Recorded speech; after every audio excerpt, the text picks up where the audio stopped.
Relaxez-vous avec la chronique S'ouvrir au bien-être de Florence Galbès.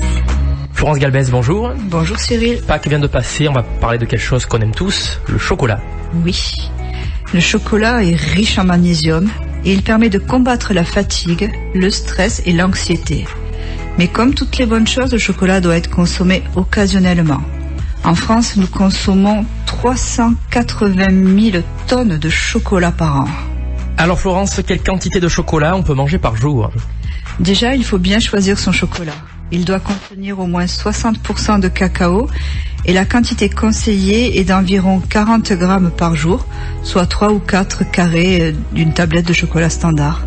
À petite dose, il apporte de nombreux bienfaits, autant psychologiques que physiologiques.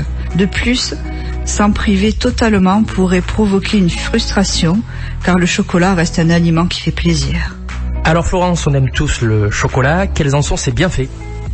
Donc le chocolat contient du magnésium, de la sérotonine, des antioxydants ainsi que des tanins et des flavonoïdes qui sont connus pour limiter le processus d'oxydation. Le chocolat est un puissant antidépresseur naturel. La théobromine et le magnésium, qui sont présents en grande quantité dans le chocolat noir, stimulent et régulent le système nerveux. Ces différentes substances contenues dans le cacao sont capables d'accroître la production d'endorphines qui contribuent au maintien de la bonne humeur.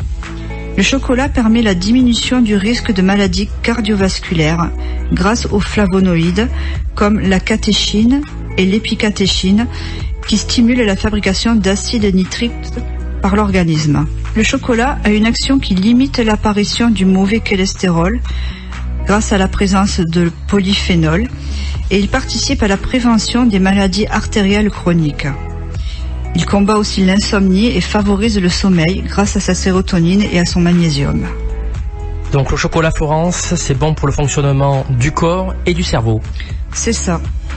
Le chocolat stimule la mémoire et la concentration. Le cacao, qui se compose de flavonoïdes, soit un antioxydant pouvant booster la concentration, et les flavonols accentuent l'afflux de sang dans l'hippocampe, la partie du cerveau associée aux capacités de mémorisation et stimule la fonction cognitive en luttant contre le déclin lié à l'âge.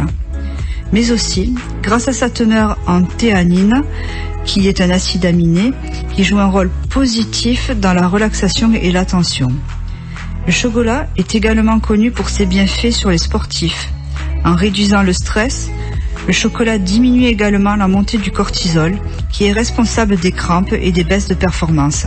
De plus, la fève de cacao apporte de nombreux minéraux et oligo-éléments, comme donc le magnésium, le potassium, le cuivre, mais aussi du fer, du zinc et du sélénium. C'est aussi une source de fibres.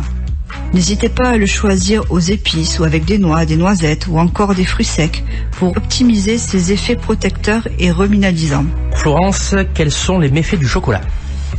Donc, le beurre de cacao peut entraîner des remontées gastriques dans l'œsophage car il favorise le relâchement du sphincter supérieur de l'estomac. En cas de colique hépatite, l'ingestion de chocolat augmente l'influence néfaste des excès de sucre et de graisse. Le chocolat peut aussi faire grossir s'il est mangé en quantité déraisonnable, car il s'agit d'un aliment riche en calories. Selon qu'il soit au lait ou blanc, il peut être encore plus sucré. Cependant, de nombreuses études prouvent que le chocolat associé à un régime peu riche en glucides peut vous aider à perdre du poids. Alors Florence, ça veut dire qu'il vaut mieux prendre du chocolat noir? Un carré de chocolat de 10 grammes, c'est environ 50 kilocalories. À 76% de cacao, il approchera les 55 calories. Et à 90% de cacao, il sera à 60 calories. Plus un chocolat est noir, et plus il est énergétique, car il sera plus riche en pâte de cacao et donc en matière grasse. Mais il sera aussi plus riche en nutriments. Le chocolat au lait est moins gras, mais beaucoup plus sucré. Donc, si vous préférez le chocolat au lait, inutile de culpabiliser. L'essentiel étant de se faire plaisir et de savoir se contenter d'un carré plutôt à la fin du repas, au moment du café, ou de l'associer à un fruit pour augmenter l'apport en fibres et par la même occasion diminuer la vitesse d'absorption des sucres et des graisses. Merci Florence pour ces conseils. Question inévitable, quel chocolat vous préférez? Moi, je le dirai pas. Merci Florence. C'est un secret. Où est-ce qu'on peut vous retrouver? Alors vous pouvez me retrouver sur mon site internet s'ouvriraubienêtre.fr ou sur Facebook Florescence s'ouvrir au bien-être.